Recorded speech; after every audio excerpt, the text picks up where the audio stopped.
Hello YouTube, this is Asatsu 5 and today I'm reviewing this knife right here. The other two knives are just kind of for comparison, they're very similar, and at the end I'll talk about this just for the heck of it. But the basic story is I wanted a knife to replace my douk-douk. Douk-douk is a pretty famous knife in the knife community. It's not necessarily a good knife, but it's an old knife design and it has a lot of history to it. And if you want to learn more about the douk-douk knife and this very weird character, look up my video, look up Asatsu 5 douk-douk knife and its disturbing history. And that's kind of why I wanted to replace this knife, is because this guy is a bad guy. He's not a good guy. He's actually the god of doom and destruction, but it's a lot more visceral than that. It's much...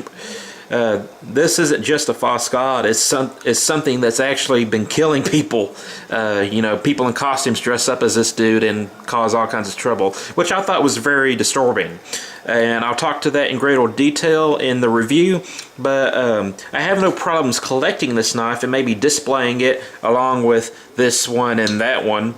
But I didn't quite feel comfortable carrying it. It was a little bit weird. Kind of like how I would have no problem owning a Nazi Luger or PP or PPK or Storm Conveyor, but I wouldn't feel comfortable carrying a Nazi gun, you know, as my carry gun. That's just weird in my opinion. So I wanted a knife that was cheap, was old school, and could replace this. And this is another knife that's similar. They both have the folded sheet metal construction. This is a slip joint. This is a lockback. This is the K55K.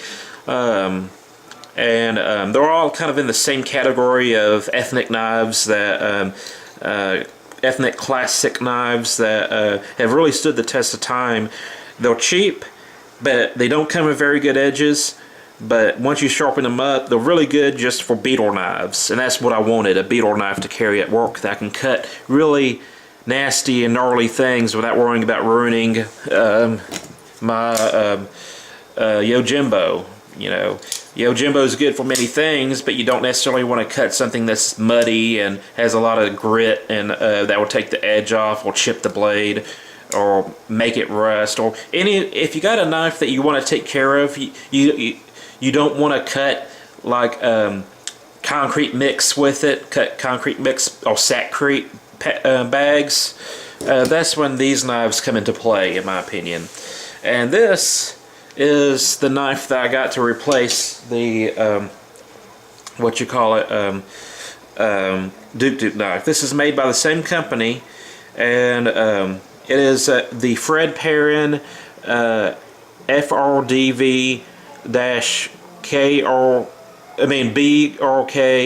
Vendetta.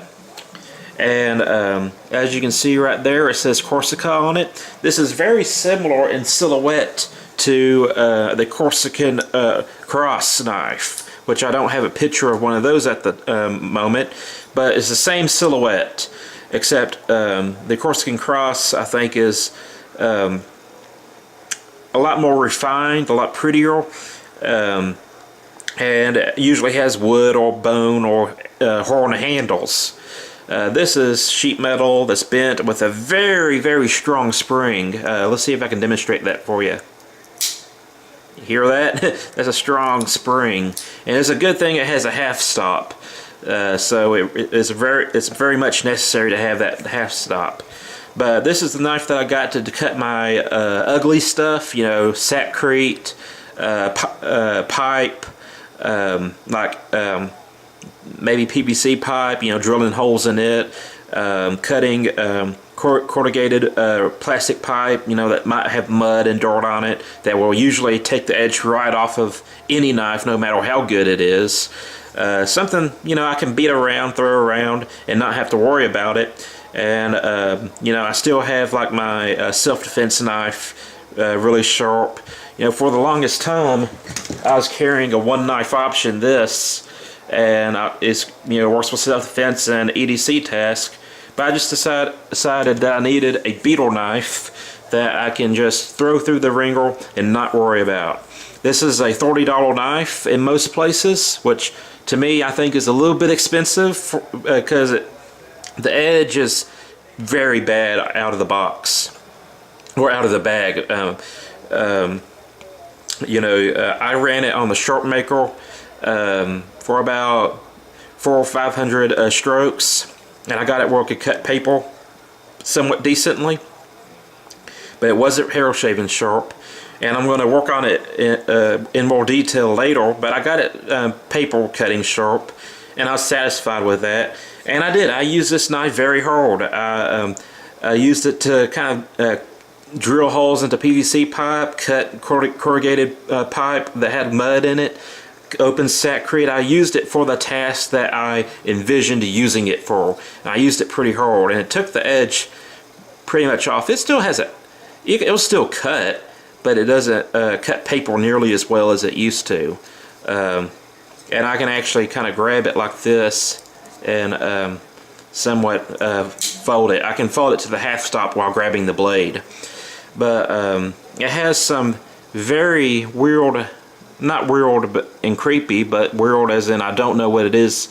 These two markings, I don't know what those are for, but this is a collaboration with Fred Perrin, who is a famous French martial artist and knife designer. And like I said, this is very similar to the Vendetta Cross, which is a French knife designed for the Corsican market. And this is pretty much the same silhouette, but not quite the same knife. And the Vendetta Cross is a folding knife that was inspired by the Vendetta stylus.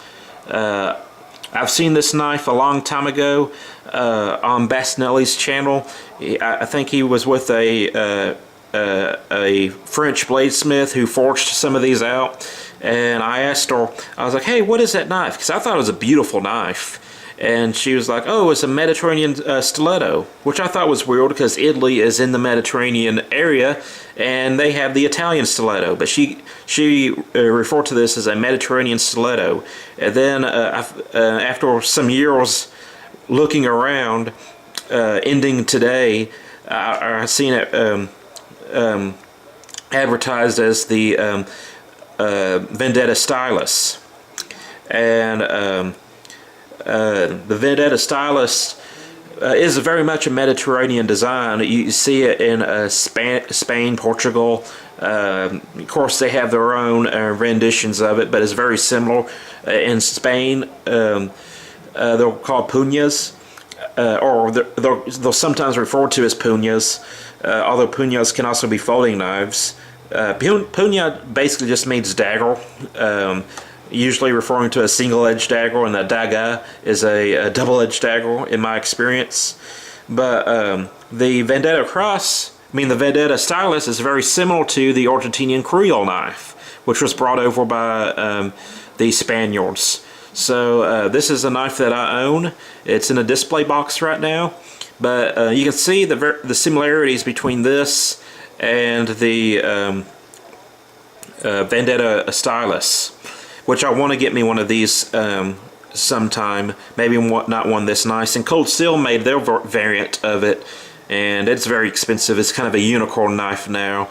But I definitely want to get one of these traditional Vendetta stylus. But just to show you that where the inspiration came from, you got the Vendetta stylus, Vendetta Cross, and then you got the puñas and stuff.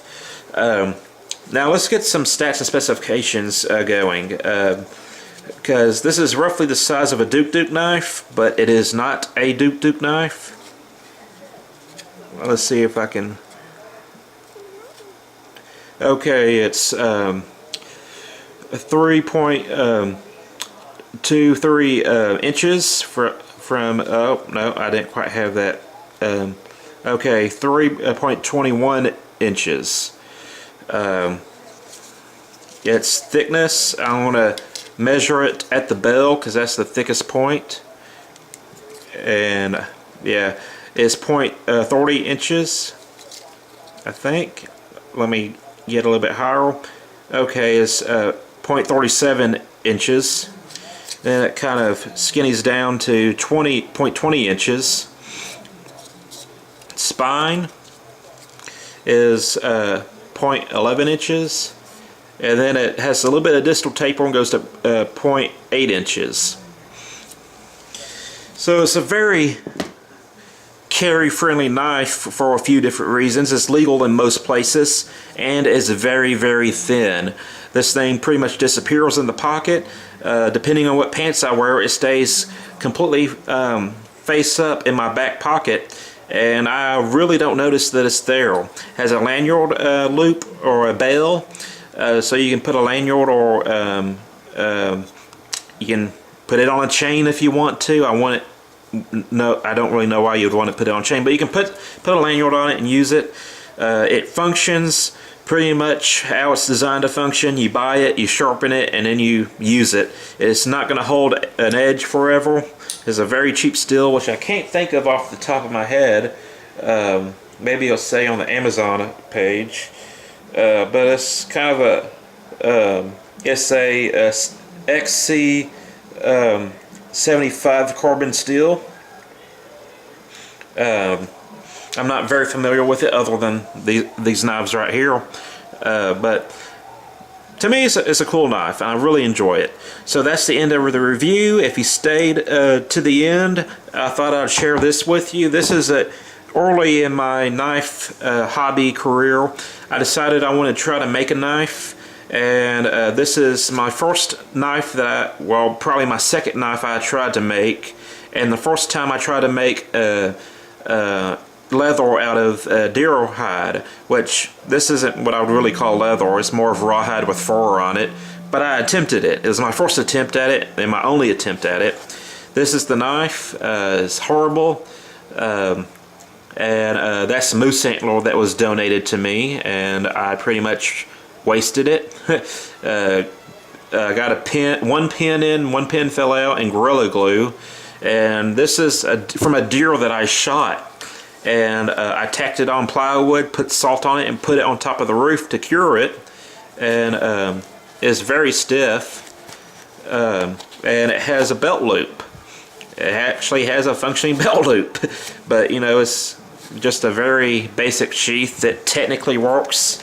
And I just thought I'd share that with you because Cody Lover was messing around with leathercraft and stuff, and it just kind of gave me a sense of nostalgia, and I kind of dug this out of the storage to look at it. But that's it. I'm a Satsu 5, and I'm out.